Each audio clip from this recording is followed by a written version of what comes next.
It's time to ignite your soul and unlock your full potential. Join us on Beneath the Helmet, the podcast exploring firefighters' health and wellness. Hosted by retired Fire Chief Arjuna George, our podcast is the perfect place to start your journey towards becoming the best version of yourself. So come on, let's join the conversation and find out what sets your soul on fire. All right, welcome back, everyone. This is a special bonus Boxing Day episode. So today's episode, it was recorded back in April 2022.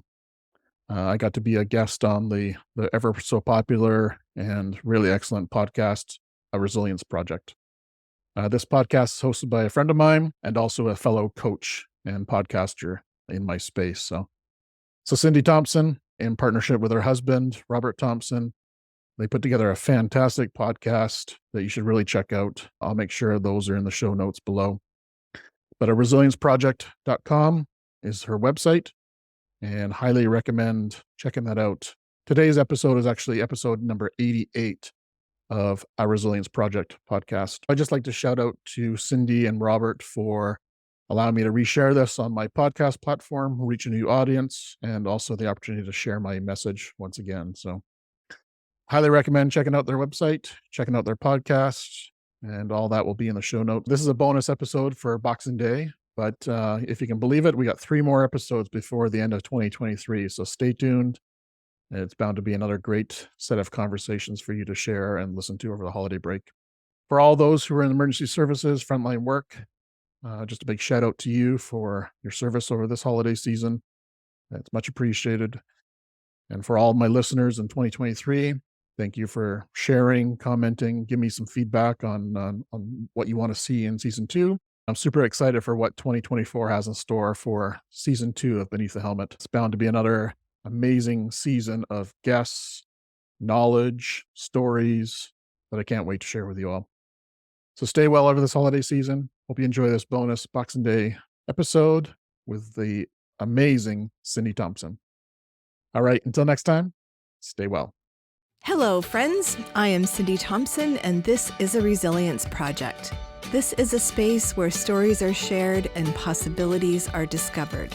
I invite you to partner with me in cultivating resilience among humans, one conversation at a time.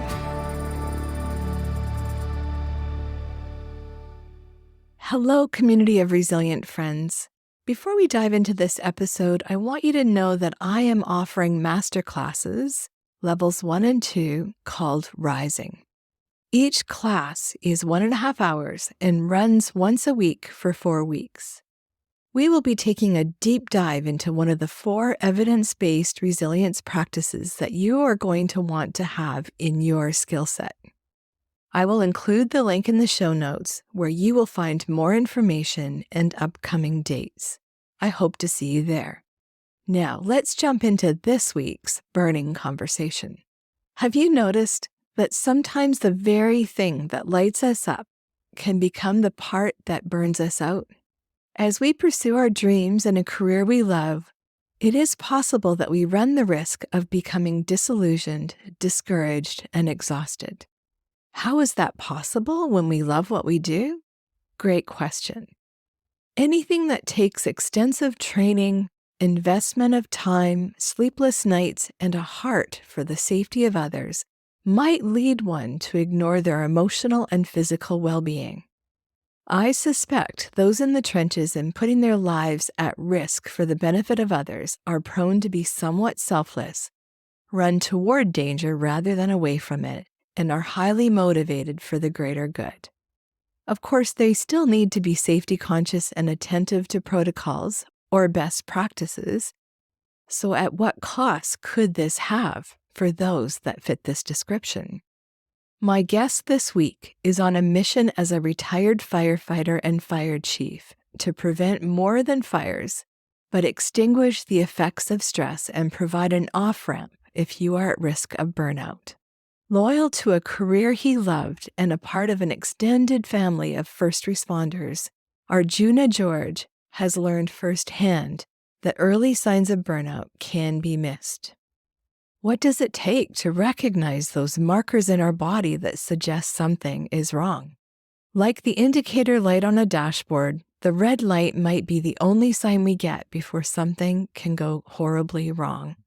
Arjuna, or AJ as I fondly refer to him, suggests he is a recovering stressaholic with over 24 years as a firefighter and first responder on Salt Spring Island.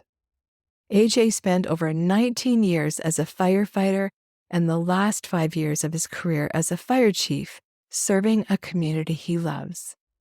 AJ is also the author of his most recent book called Burnt Around the Edges.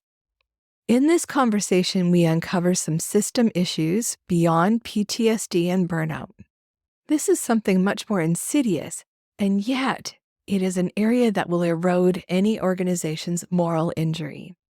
We are taking this issue above ground because it isn't something often discussed, and yet it's important.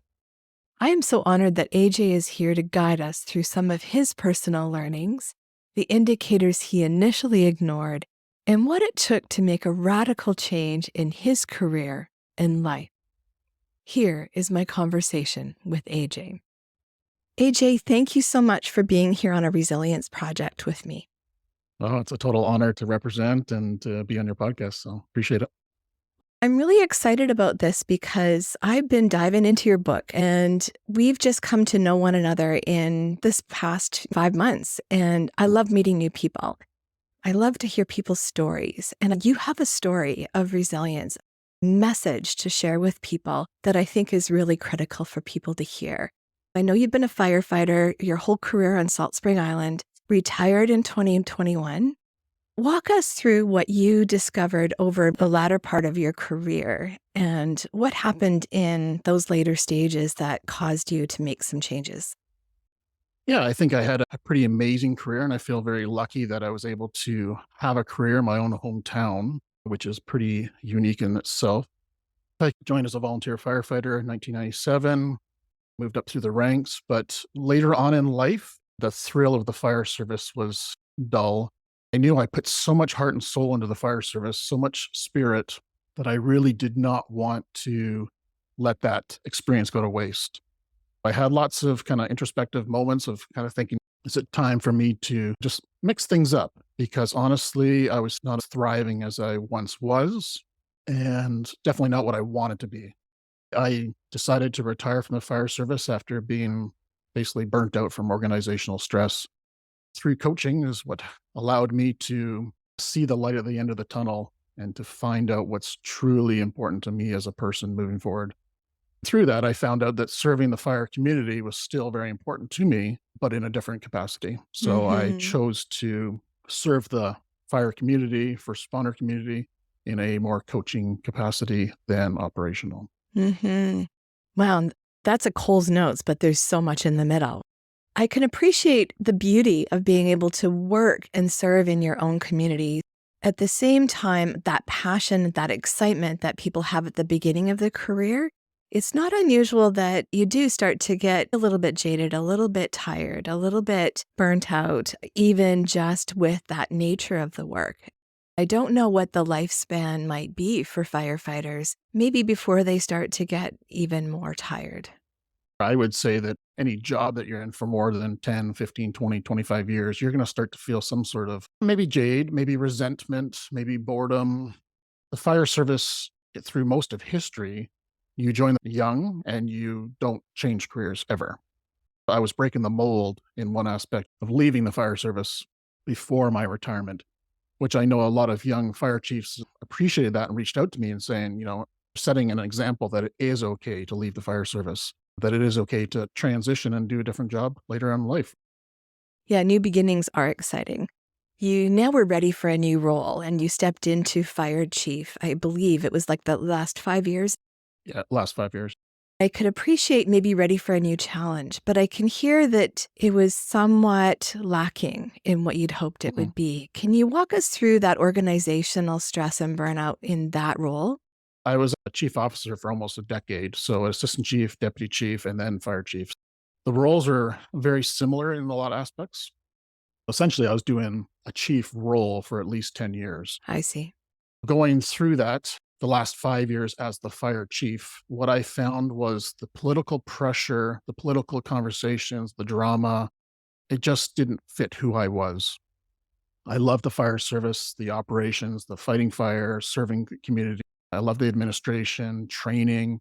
But when it came down to dealing with the politics side of things, which is totally normal, that's expected as a fire chief, I thought I was ready, but maybe I wasn't ready for that aspect of things. That would be my area where I started to feel a little bit less engaged.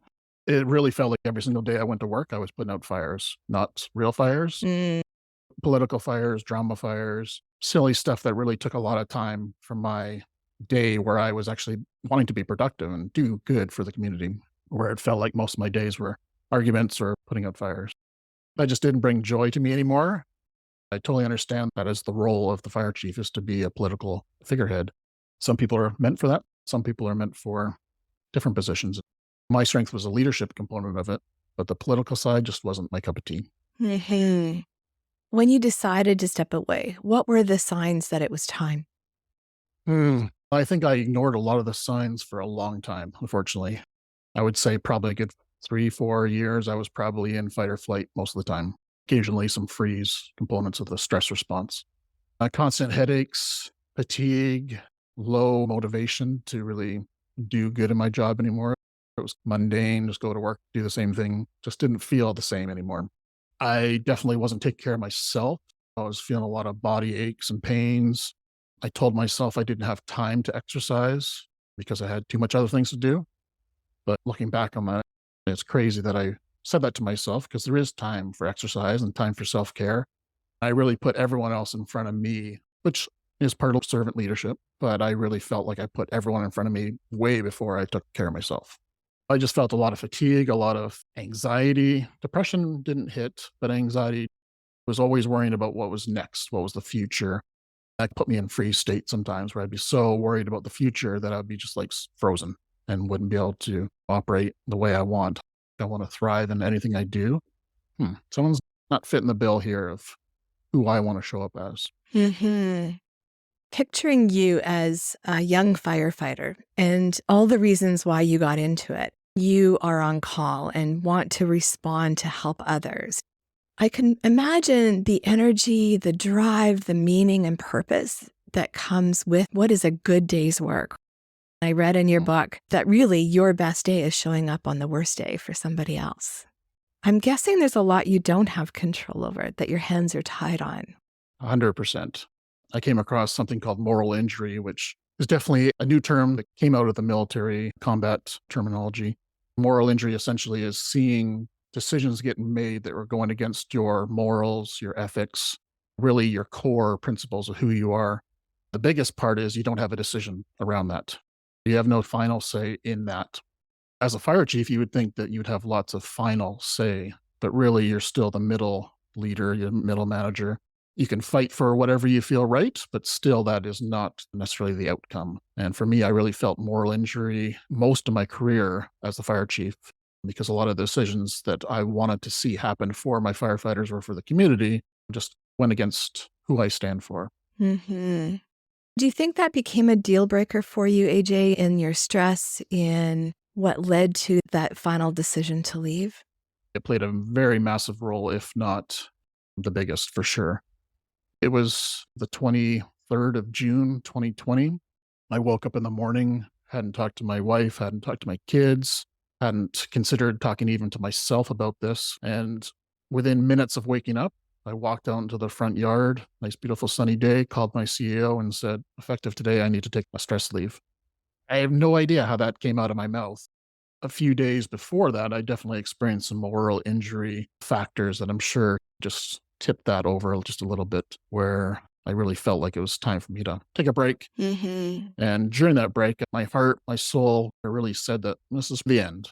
And I even said at one point the words, I'm free. Wow, that's powerful. I hope that people listening are going to pay attention to those early indicators of burnout before you hit the wall. You hit that wall and then your body was letting you know you needed to pay attention, but there was lots of indications before that. I love that we get to talk about burnout here in this way. Love the name of your book, Burnt Around the Edges. This is so appropriate for your career. There was a quote in your book where you were talking about burnout.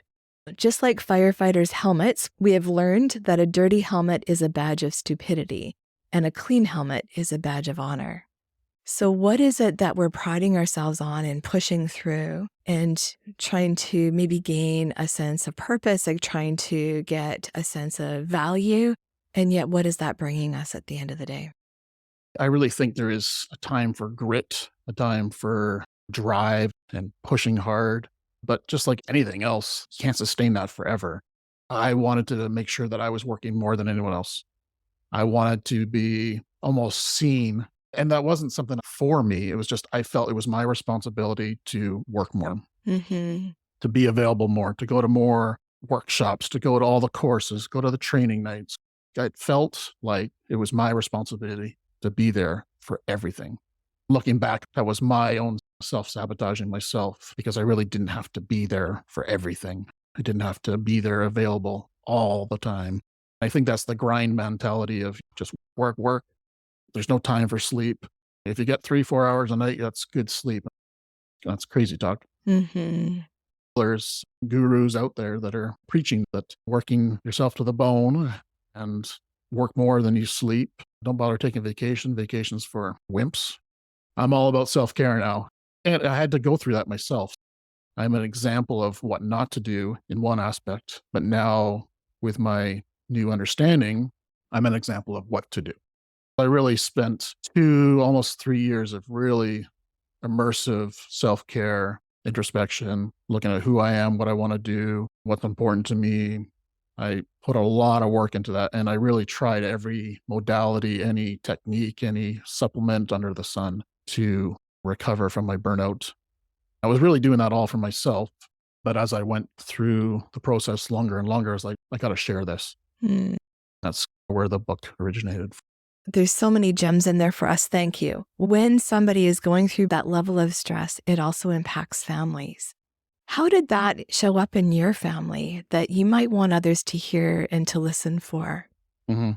Well, I would say for the fire service, a very high divorce rate, probably very similar with other first responder agencies, very high alcoholism, drugs to cope through these fight or flight stress responses that people are seeing. I was extremely, extremely blessed to have an amazing supportive family. I really was lucky in that regard. I think probably if I was in a different situation, I would have been divorced and would have been not a good relationship with my kids. I have a great relationship with my kids. Got an amazing wife who's been supportive since day one. We were young married when I joined the fire service, and early on made a little deal that when I came home, because she could obviously see that there was a lot of pressure on my plate and a lot of hours I was putting in, even when I was a firefighter, we called it a little defrag time where I would walk in the door and it was a transition period. Initially, it was I walked in the door and I either went to the bathroom or I went to my bedroom and just took off my uniform. As soon as I took off the uniform, I felt like, okay, now I'm turning into dad, husband versus a firefighter. I just sat there for 5-10 minutes because things were just racing through my mind. Unfortunately, that wasn't perfect because when I was with my family, I really don't feel like I was present 100% of the time. I was always thinking about what I got to do tomorrow, what course I got to do, that call that we were just at. Could we done anything different with that call? Could we have saved that person? All these things just keep popping into your mind, especially the higher and higher you go up in the ranks. Mm-hmm. When you're the fire chief, you pretty much stress about that 24/7, or I did anyways. Yeah, the open door communication with your partner is critical. Just having a transition routine, I think, is majorly important from any occupation. You're coming from a real estate office, coming home, and you're not a realtor anymore. You're coming home, you're going to be a parent or a husband or a wife. Just having that moment, that routine, ritual, whatever you want to call it, to transition into that home state. It makes a huge difference. And I know some firefighters, they'll go out into their garden for 5 minutes. Doesn't have to be growing season. Just go out there, pull a couple of weeds and come in, and they're 100% present when they do that. Mm-hmm. Yeah, that mindfulness, being in the moment. It must be hard to turn it off when you feel you are just that responsible guy that is going to show up fully 110% in whatever you're doing. I can just hear your backpack. I can hear that sense of responsibility you felt. Speaking of backpacks, would you mind talking about that backpack and how trauma can be cumulative? I think listeners may be in other lines of work that they can relate to what you're saying. So I wonder if you would speak to the accumulation of things in that backpack. Yeah, I honestly think everyone has a backpack, not just first responders, but everyone. In the fire service, we have this kind of analogy where we paint the picture, especially for new recruits coming on board. We tell them about the backpack. It's got a backpack. And probably if you're an adult, there's already a few rocks in your backpack. A rock essentially is some sort of past trauma. For myself, my best friend was killed when I was 12. So having that in my backpack was already there before I joined the fire service. My son had an emergency C-section, very stressful time, another rock in the backpack. So everyone's got rocks in their backpack. Some might be small, some might be big. Every time you experience another trauma or stressful incident, you're essentially throwing another pebble, another rock, another boulder in your backpack. Sooner or later, you either have to stop, take off your backpack and empty some of those through therapy or self-care to relieve that. If you don't, your backpack's going to get very full and you will fall over and usually fall backwards. When you fall backwards, that's the time you're either going to the hospital or doing something that's a bit more than self-care. It needs the next degree of care for yourself. And I truly think that everyone has their own backpack. Unfortunately, there's so much trauma in our world that people are coming to the fire service with maybe even a full backpack or other occupations already full.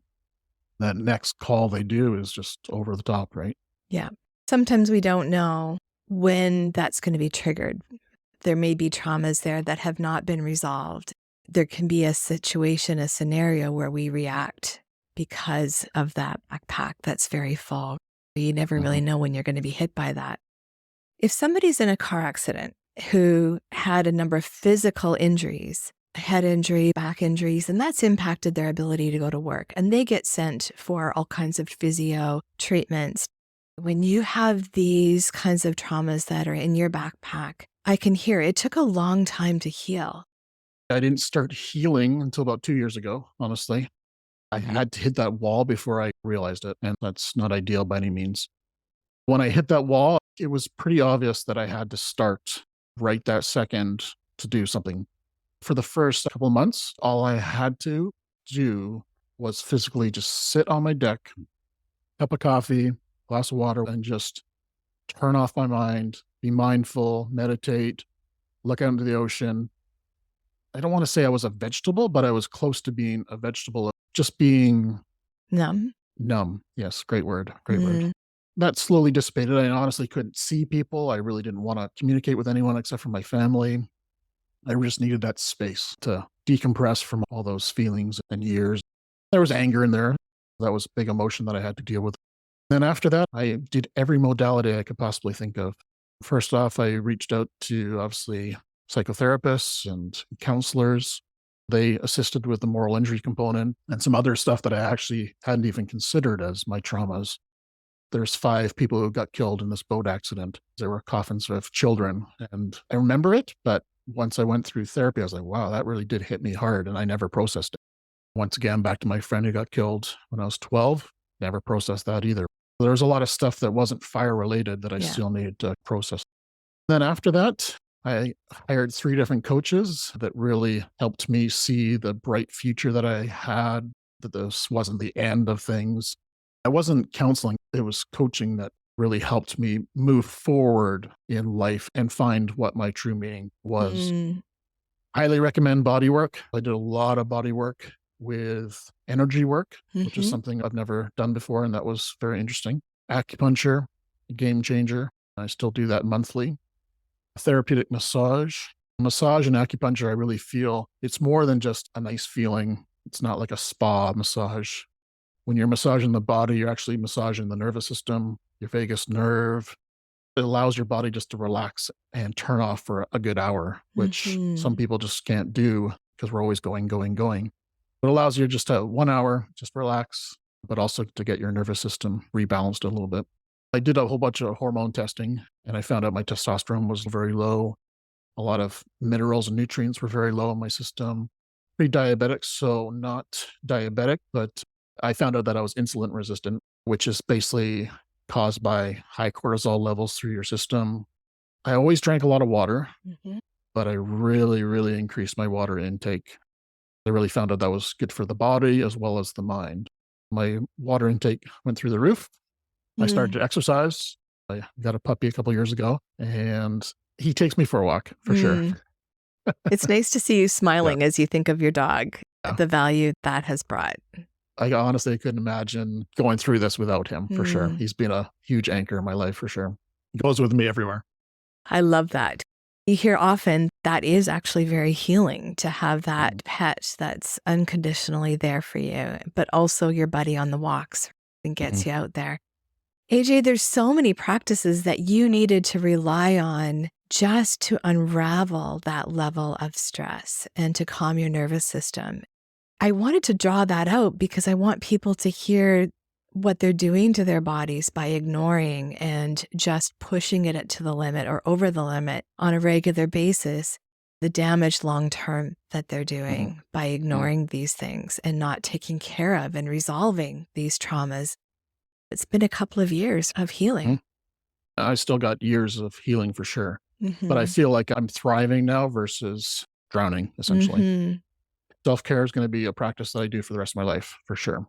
This is not okay, I'm all better now and back to my old habits of drinking coffee all day and no water or not exercising or not doing any of these breaks or mindfulness. That's all going to be part of my life moving forward. And hopefully I can encourage other people to do that as well. Mhm. I call it body IQ. And I really think that for myself, I felt like I knew the body pretty well. I knew through the fire service the stress response of fight or flight, but I really did not know how my body operates under stress. When I say body IQ, it's just understanding who you are as a person, how you respond to stress, what your own signs and symptoms are, because everyone's slightly different, and how you react to those signs and symptoms, and maybe some triggers that maybe, oh, I never noticed that. So maybe through journaling or just mindfulness, you can start to have a better picture of how your body reacts to stress. Then when you do have that knowledge, now you have the power to do something about it. Mm. I had no idea about my kidneys and my adrenal glands and how they act. And I had no clue about the vagus nerve and my nervous system, really.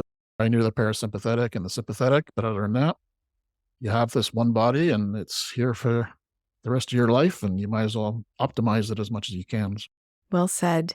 Often we operate on the no news is good news.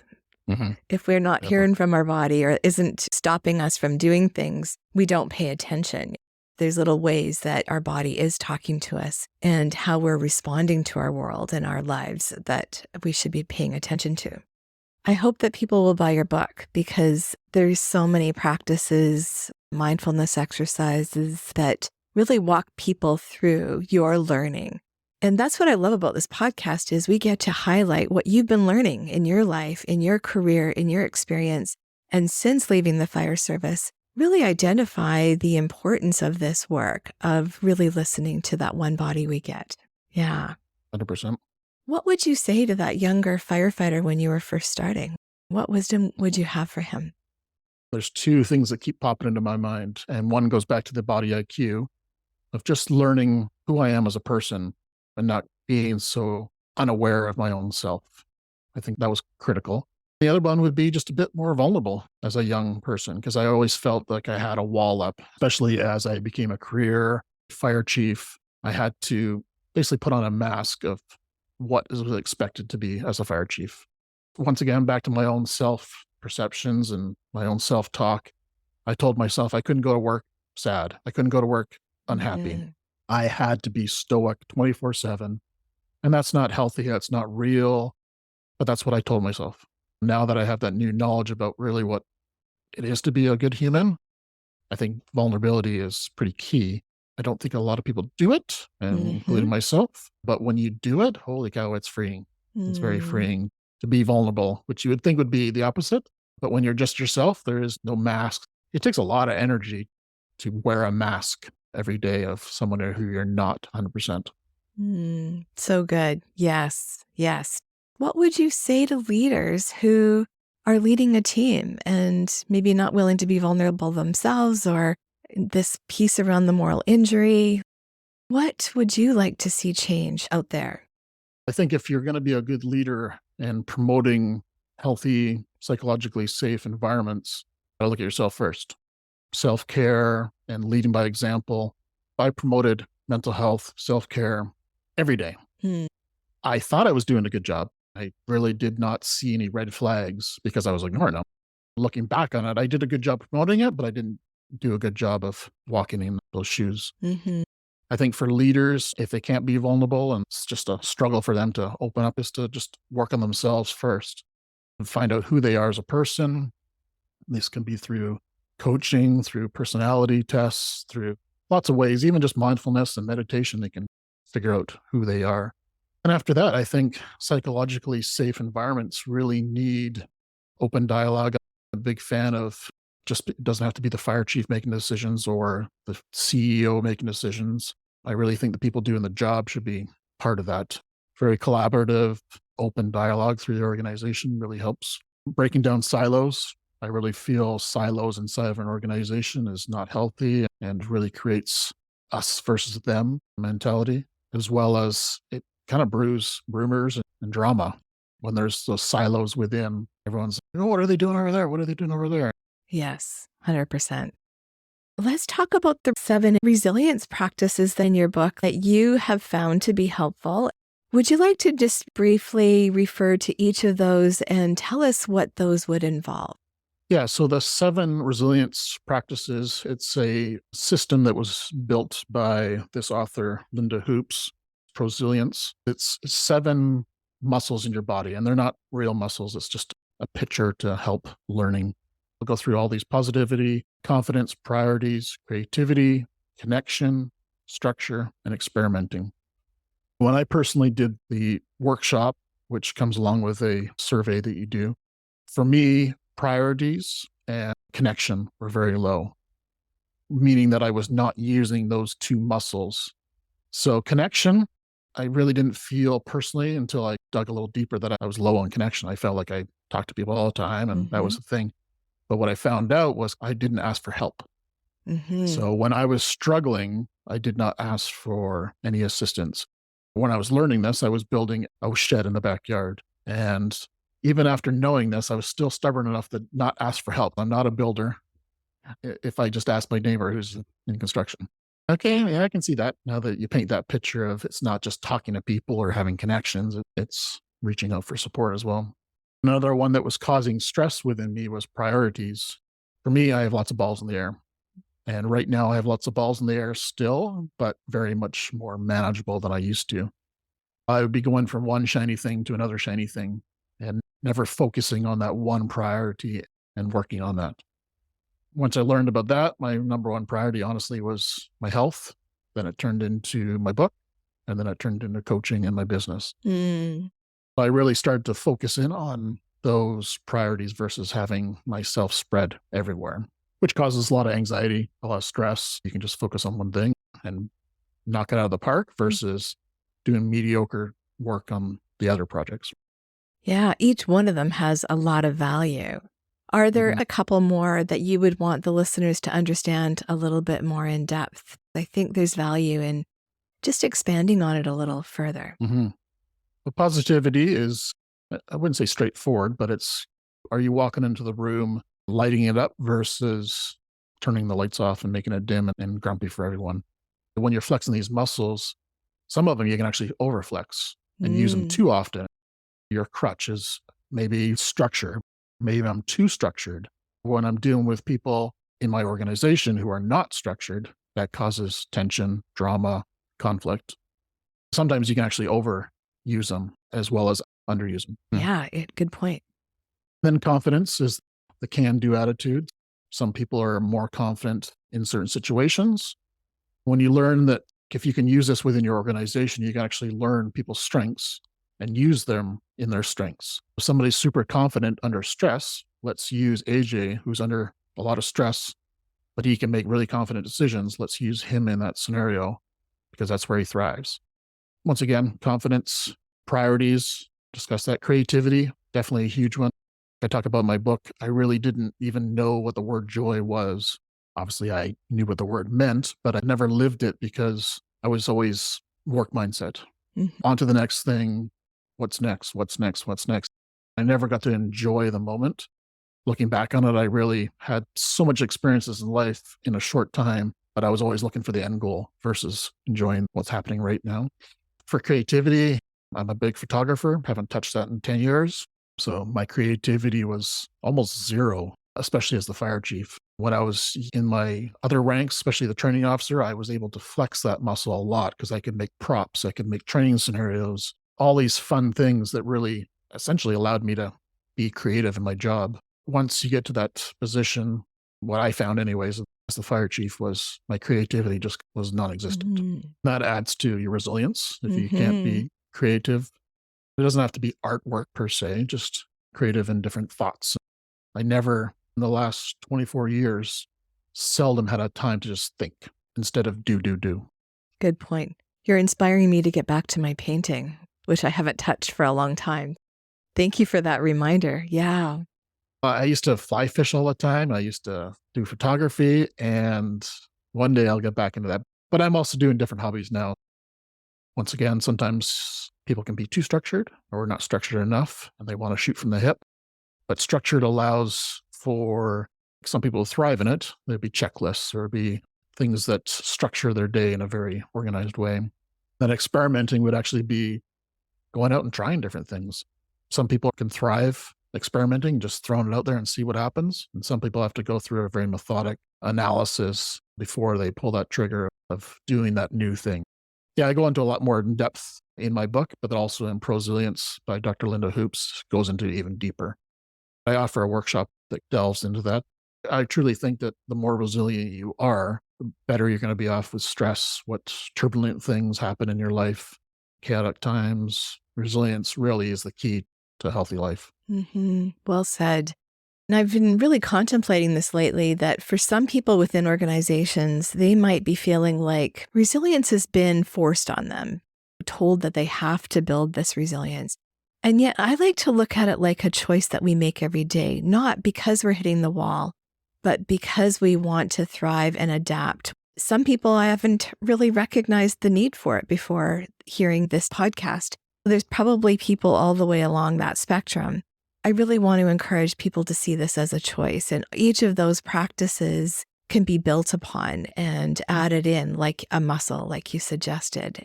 If we're mindful of it and aware of it, it's something that we can be watching for, perhaps, to keep that balance.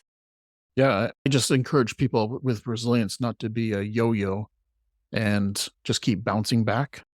I like to think of resilience as being bouncing back, but better each time, stronger each time, wiser each time, healthier each time.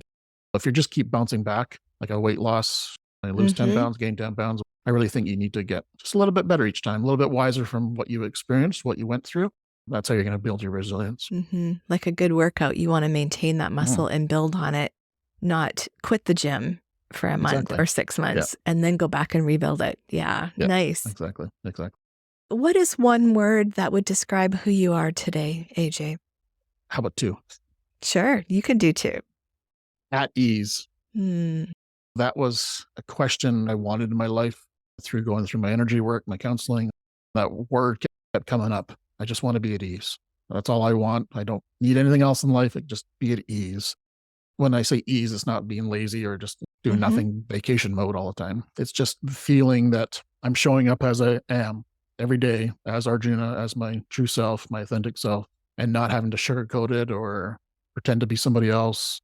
I'm sure my nervous system still has lots of work to do on it, but I feel like I can relax and just be a normal human, which is an odd feeling for me because I feel like I've been Energizer Bunny for 20 some odd years. So you're really investing in you now.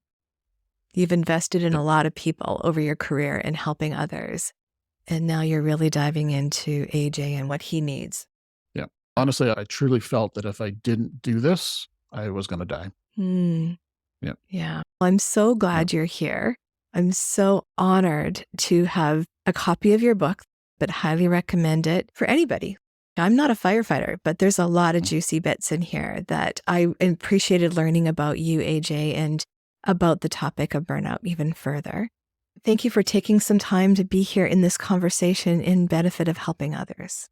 Yeah, that's my mission moving forward, is just to spread the message of what I learned in the last 2 years and doing what I can to make the world less anxious, less stressed out. Yeah, any way I can help. I am very grateful. So thank you, AJ. Thank you. Appreciate it. My pleasure.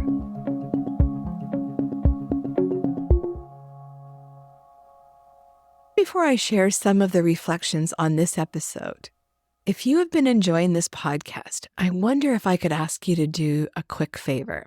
I wonder if you would take 2 minutes to rate and comment on your preferred podcast platform. When you do this, you are helping us to spread the love, partnering with us to share this with even more people who are cultivating further resilience worldwide. Now, let's jump into some reflections on this episode. As I think about this conversation with AJ, I am hopeful that we may create greater awareness for early intervention and prevention of burnout. To see the signs earlier, listen to our bodies, and not wait for the indicator light to come on. Like AJ, many of us might put ourselves last, particularly first responders. I also appreciate that we are highlighting a very insidious and prevalent pattern within many organizations. I am grateful that he can talk about the political fires that he needed to manage as fire chief and the moral injury he experienced. For those of you hearing about moral injury for the very first time, I wanted to let you know that moral injury in the workplace can occur when we witness or are asked to go against our personal values and beliefs. It is common for people to feel helpless to speak up or lack the safety and trust at work to address it. The injury occurs through psychological, behavioral, and sometimes spiritual repercussions. Now, there were so many tools that AJ shared with us that I'm hoping to highlight just some of them here for you. One of his strategies for his resilience practice included taking what he called defrag time after work. This is a time to transition, to decompress, shift out of work mode, and let go of some of the stressors held in your mind and your body from the day. He suggested knowing your body IQ, who you are, and how you respond to stress. What are the signs and symptoms that you want to pay attention to? Expanding on this, I will suggest that this also includes how you feel when you take care of yourself and when you neglect the elements necessary to your well-being. AJ also mentioned, like several of my guests, about journaling, but he added a new practice to this. AJ suggested that we keep track of additional information in our journal about ourselves, like an experiment that you are gathering data on. I think that could be really valuable. AJ also relied on counseling or coaching, going for a walk with his furry friend. I know that can bring so much comfort, that unconditional love that you might have with a pet. Also, leave time to be creative. Pursue things that are very different from what you do in your everyday role. Allow those creative juices to be part of your healing and part of your well-being. Inspired by this thought-provoking conversation, I would like to just ask you a few questions and then leave you with one quote. What is in your backpack? How many rocks do you already have in there?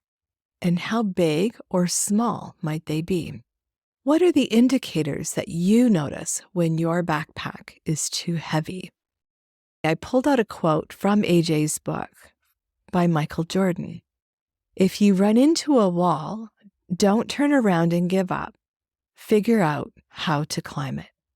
And finally, remember, friends, adversity is inevitable, while resilience is a practice.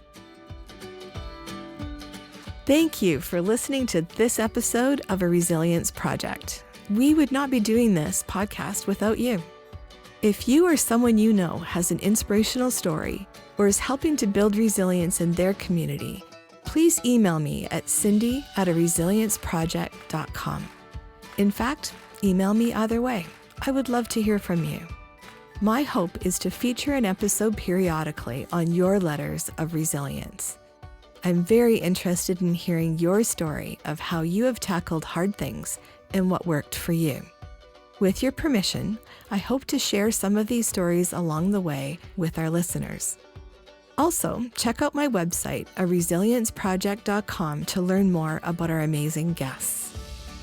Your presence here is important because together we are cultivating a village of resilient individuals. You are creating a space for their stories to be shared and a sacred space for learning to occur. I also have a favor.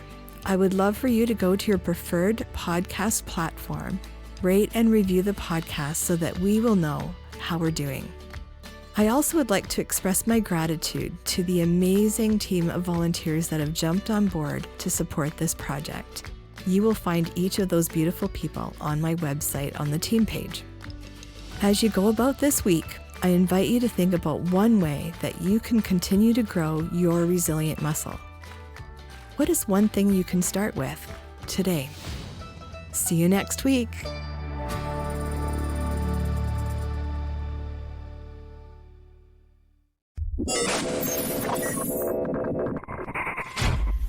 Thank you for tuning in to Beneath the Helmet. We hope that this podcast has provided you with valuable insights into the world of firefighters' health and wellness.